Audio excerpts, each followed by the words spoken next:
নমস্কার বন্ধুরা, আমি এখন আপনাদের দেখাবো যে এসআইআরের যে ড্রাফট রোল বেরোবে তার আগে যে সমস্ত ভোটারদের নাম 2025-এর লিস্টে ছিল কিন্তু ড্রাফট লিস্টে থাকবে না, যে কোনো কারণবশত হতে পারে স্থানান্তরিত বা হতে পারে মৃত ব্যক্তি বা যে কোনো কারণবশত হতে পারে। তো সেই রোলটা অলরেডি পাবলিশড হয়ে গেছে। তো সেটা কিভাবে আপনারা দেখবেন সেটাই এখন আমি আপনাদের দেখাবো। তো ওই লিস্টটা দেখার জন্য সবার প্রথম আপনাদের মোবাইল থেকে যে কোনো একটা ব্রাউজার খুলে নিতে হবে। আমি গুগল ক্রোম ব্রাউজার খুলে নিচ্ছি। তো ক্রোম ব্রাউজার খুলে নেওয়ার পর কী করবেন, আপনারা একটা নতুন ট্যাব ওপেন করে নেবেন। নতুন ট্যাব ওপেন করার পরে আপনারা জানেন প্রত্যেকেই যে প্রত্যেকটা ডিস্ট্রিক্টের জন্য একটা নির্দিষ্ট করে ওয়েবসাইট আছে। তো আমি এখন আপনাদের নদিয়া ডিস্ট্রিক্টেরটা দেখাচ্ছি। এটা প্রত্যেকটা ডিস্ট্রিক্টেই দিয়ে দিয়েছে। যে সমস্ত ভোটারদের 2025 সালের লিস্টে নাম ছিল কিন্তু 2026-এর যে এসআইআর ড্রাফট লিস্ট আসবে ওতে আসবে না, তাদের নামটা এখানে দেখা যাচ্ছে। কীভাবে তারা দেখবেন আমি দেখিয়ে দিচ্ছি। তো ফার্স্ট গুগল ক্রোমে চলে এলাম। তো এখানে আমি যেমন নদিয়া ডিস্ট্রিক্টের জন্য যে ওয়েবসাইটটা আছে সেটা nodia.gov.in লিখলেই চলে আসবে। তো যদি পূর্ব বর্ধমানের জন্য purboBardhaman.gov.in ওটুকু লিখলেই চলে আসবে। তো আমি এখানে লিখলাম nodia.gov.in। তো nodia.gov.in লেখার পরে সবের ফার্স্টে আপনারা দেখতে পাবেন এই যে nodia.gov.in এই যে সাইটটা এলো, এই সাইটটা আপনারা খুলে নেবেন। খুলে নেওয়ার পরে এখানে একটা পপ আপ আসছে, পপ আপটা কেটে দেবেন। কেটে দেওয়ার পরে আপনি জাস্ট একটু উপরে স্ক্রল করে তুলবেন, দেখবেন সাথে সাথে একটা বিএলও এবং বিএলএ এর এএসডিডি এবং এমওএম বলে একটা লিস্ট আছে। জাস্ট ওই লিঙ্কটাতে আপনারা টাচ করবেন। টাচ করার পরে একবার ওকে দিতে বলবে, ওকেটা দিয়ে দেবেন। ওকে দেওয়ার পর দেখবেন এখানে ইংরাজিতে স্পষ্ট করে দেওয়া রয়েছে নেম। এখানে কি দেওয়া রয়েছে দেখে নিন।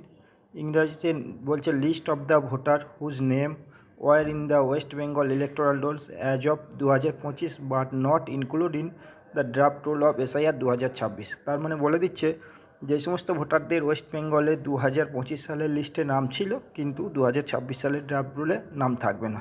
তো তাদের জন্যে এবার আমি চলে আসবো স্ক্রল করে। আমি যেহেতু নদিয়া ডিস্ট্রিক্টের ওয়েবসাইট থেকে দেখছি, তো নদিয়া ডিস্ট্রিক্টের জায়গা ডিফল্ট হয়ে আছে।